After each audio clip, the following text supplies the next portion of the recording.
Hi everyone, and welcome back to Mirror Mind, your safe space to understand, process, and heal from narcissistic abuse. If you're here, it means you're ready to see clearly, grow stronger, and take your power back.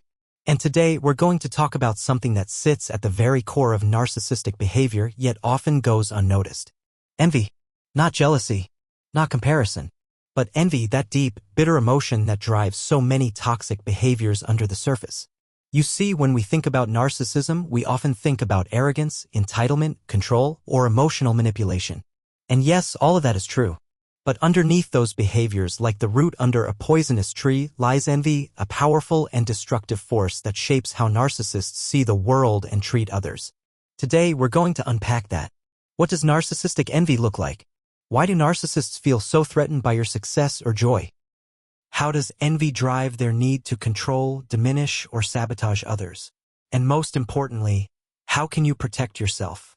Let's dive deep into what makes envy the hidden engine behind the narcissist's cruelty, and how you can break free from its impact. Chapter 1. Understanding envy versus jealousy. First, let's get clear on what we're talking about. A lot of people confuse envy with jealousy, but they're not the same. Jealousy is when you're afraid of losing something you already have. It's about protection. For example, I'm jealous because my partner is giving someone else attention. Envy is when you want what someone else has, and you feel bitter that they have it and you don't. For example, I hate that she's happier than me. Envy isn't just about wanting something. It's about resenting the person who has it. And narcissists, they live in that emotion, constantly. To the narcissist, someone else's success, beauty, peace, intelligence, or joy is an attack on them. It's not inspiring, it's insulting. And here's the kicker. They often don't even realize it. It's so deeply buried in their personality structure, they can't see it. But you can feel it through the subtle digs, the lack of support, the constant one-upping, the discomfort when you shine. Chapter 2. Why narcissists are envious by nature. Let's talk about why narcissists struggle with envy so much. At the core of narcissism is a fragile, insecure, empty self. The narcissist doesn't truly know who they are. They rely on external things, attention, status, image, to feel good about themselves. So when someone around them has something they lack, real confidence, love, success, admiration, they don't feel happy for that person. They feel attacked.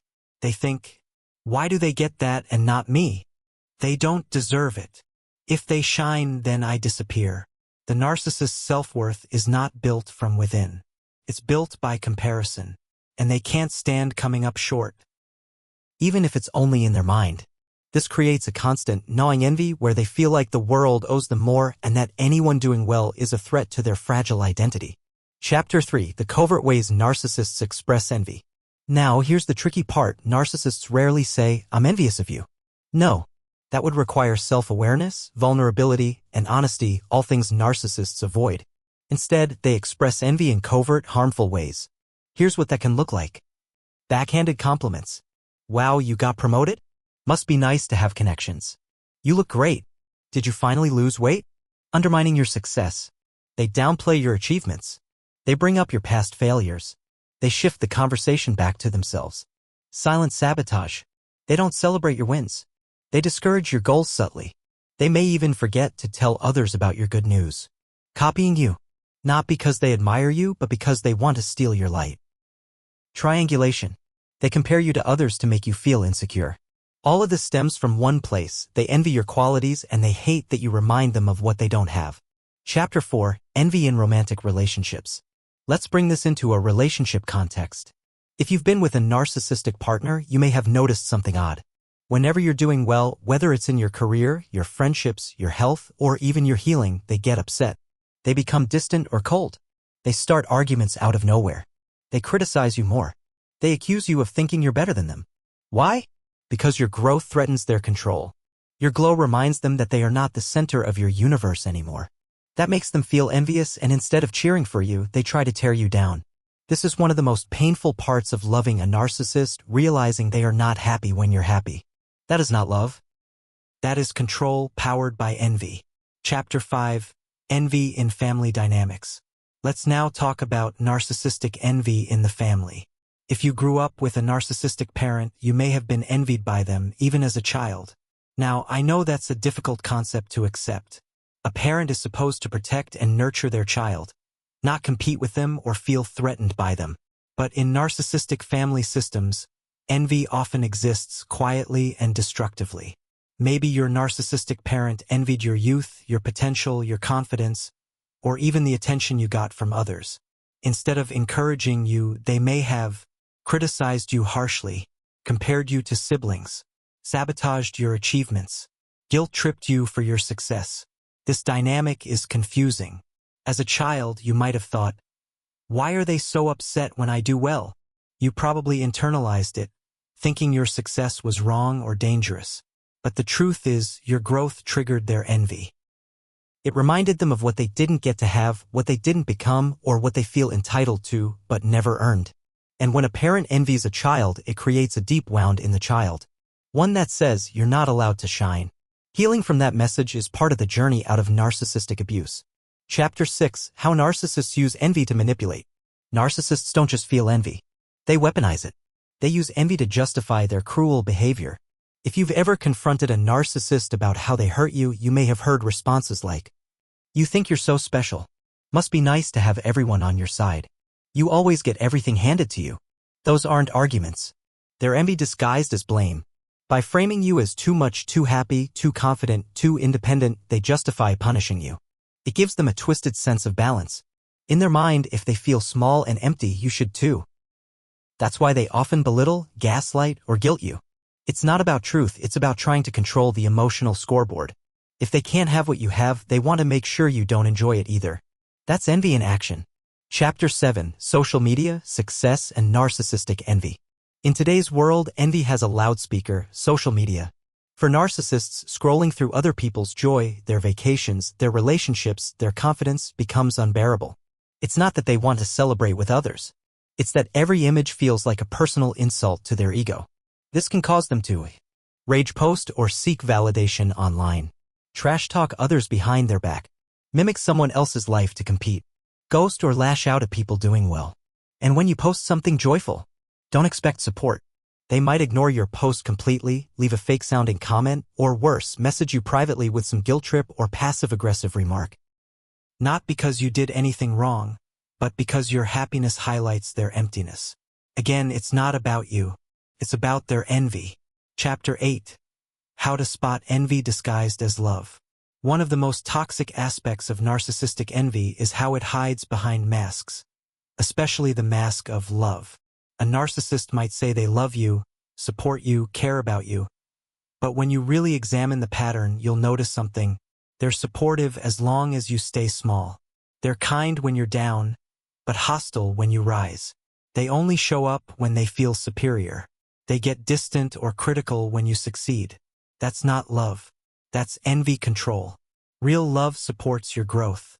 Narcissistic envy wants to clip your wings and keep you grounded, so you never outshine them. Chapter 9: What happens when you don't dull your shine? At some point, you might decide, "I'm done shrinking myself." You stop hiding your success, apologizing for your joy, or downplaying your talents just to make others feel comfortable. That's a powerful step in healing from narcissistic abuse. But don't be surprised when the narcissist reacts. They may rage at you for being selfish or arrogant, smear your name behind your back, try to pull you back in with guilt or manipulation, suddenly act like the victim and accuse you of changing. Why? Because your growth threatens their control. They can no longer manage you through envy. And so they escalate. That's how you know you're doing the right thing. Keep going. Your light doesn't need permission to shine. Chapter 10: Protecting Yourself from Narcissistic Envy. So how do you deal with narcissistic envy, especially when it's coming from someone close? Here are some practical steps. Acknowledge it. Stop gaslighting yourself. If someone always undermines your joy, it's not your fault. Recognize the pattern. Limit emotional access. You don't have to share everything with someone who resents your wins. Share with people who celebrate you. Set firm boundaries.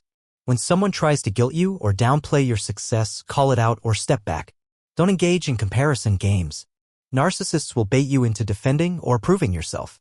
You don't have to play. Shine anyway. Your success is not a threat. You don't need to shrink for anyone's comfort. Seek validation internally. The more grounded you are in your own worth, the less control envy has over you.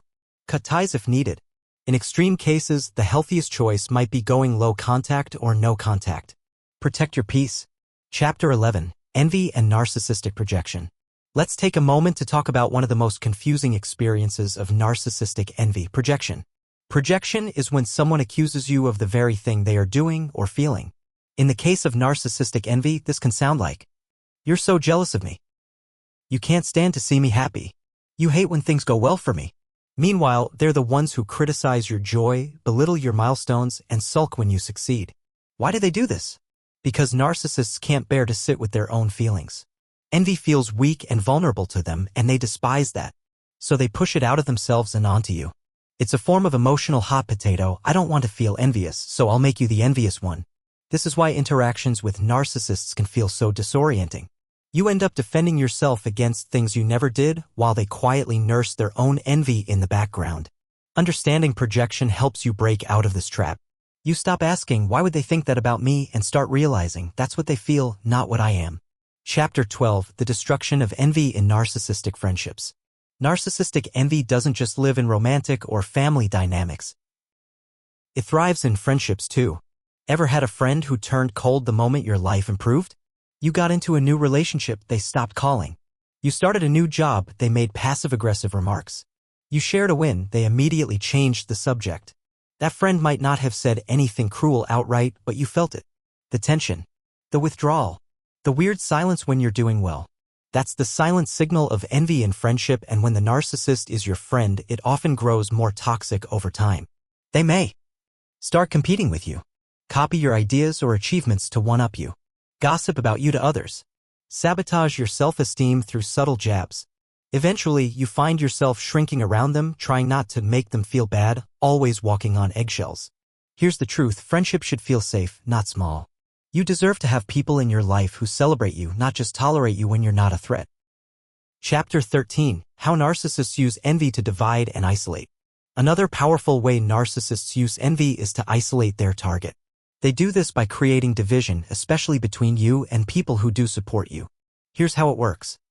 They subtly criticize your close friends. They plant doubts in your mind about the loyalty of your support system. They act jealous and possessive over your time and attention. They guilt-trip you for spending time with others. Why? Because envy doesn't like competition. The narcissist wants to be the center of your emotional universe. If someone else affirms you, encourages you, or sees your worth, that threatens their control. So they stir drama, spread rumors, push people away from you. Not out of love, but out of envy-fueled control. When you're isolated, you're easier to manipulate, easier to confuse, easier to keep small.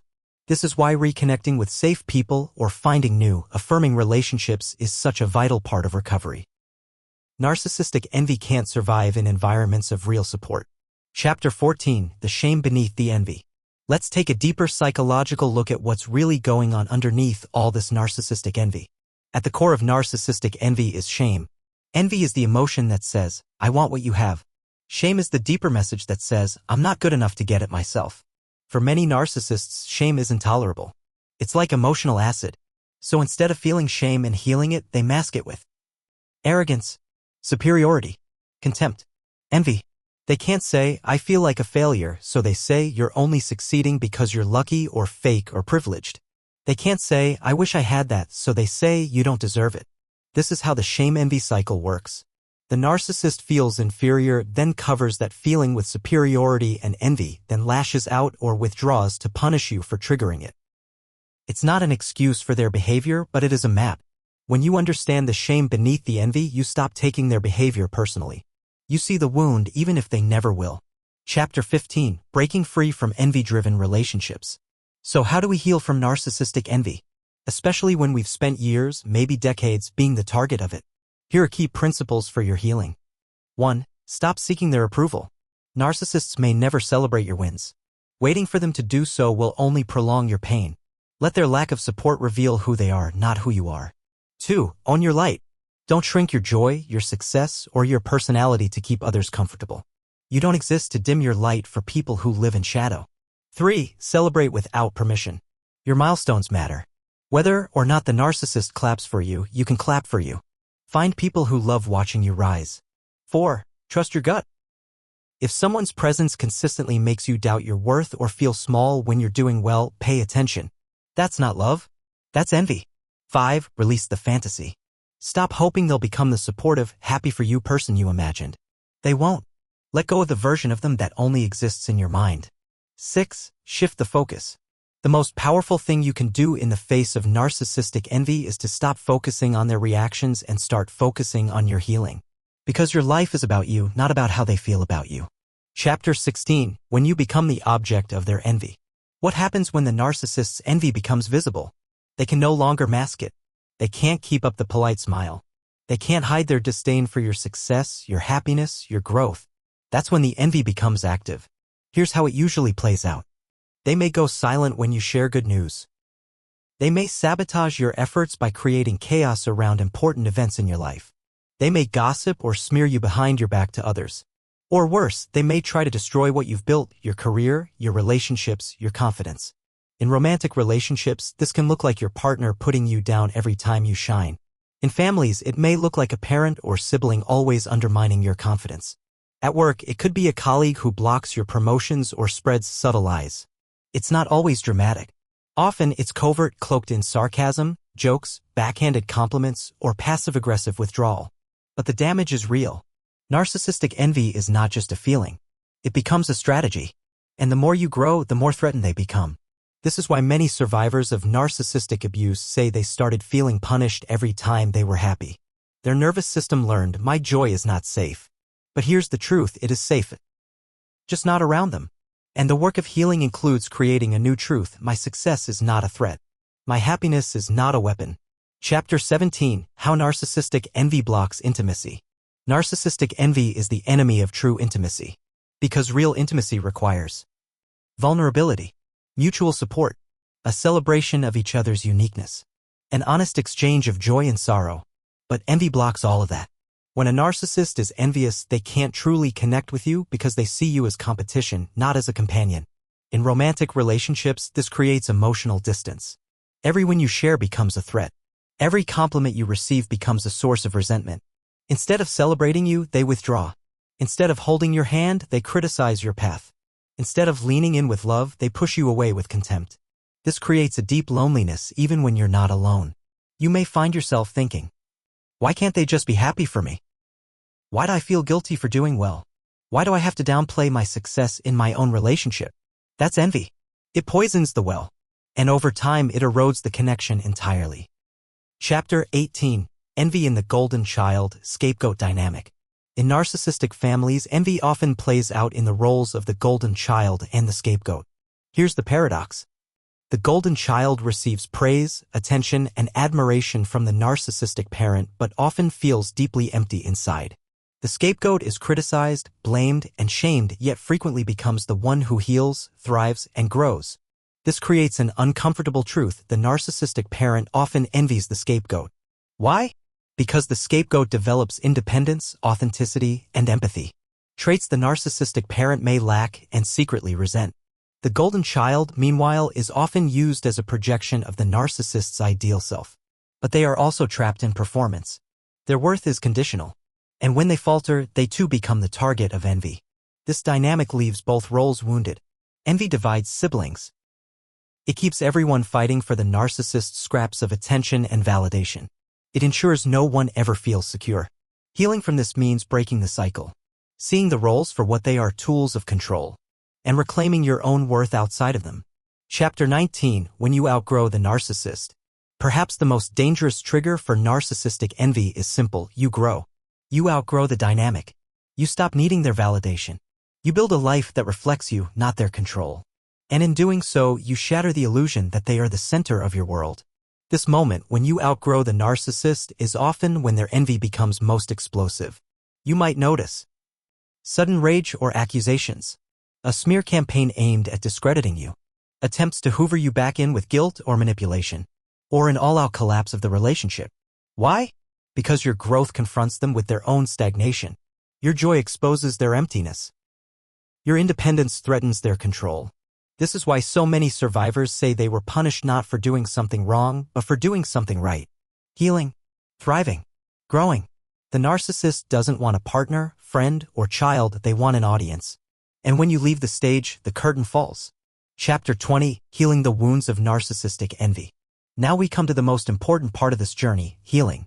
Being the target of narcissistic envy can leave deep scars.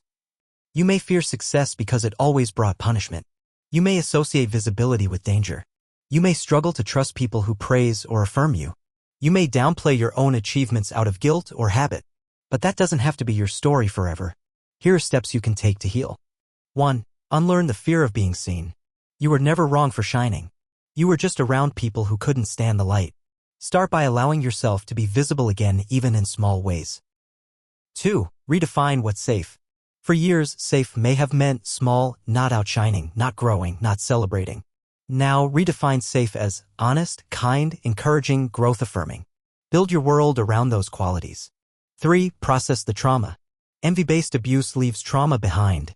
Therapy, especially with a trauma-informed professional, can help you untangle those wounds and rewire the beliefs that formed in survival mode. 4. Celebrate yourself loudly. Every step you've taken out of the narcissist's shadow deserves to be seen and honored. Buy yourself flowers. Post the milestone. Throw the party. Tell your story. Your life is a testimony, not a secret. 5. Surround yourself with radiant people. Find those who don't compete but collaborate. Who don't envy but encourage. Who don't punish you for growing but grow alongside you. Healing happens in community. Find your people. If you've made it this far, I want you to hear this loud and clear. Their envy was never about you. You were just the mirror that showed them something they didn't want to see.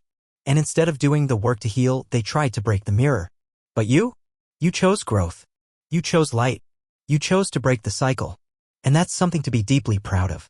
The truth is, the only antidote to narcissistic envy is authentic self-worth. Not the kind that needs applause. Not the kind that fears judgment. But the kind that says, I'm allowed to take up space. I'm allowed to be happy. I'm allowed to shine, no matter who's watching. So keep shining. Keep growing. Keep thriving. Not despite their envy, but in defiance of it. Because your purpose is too powerful to be hidden in someone else's shadow.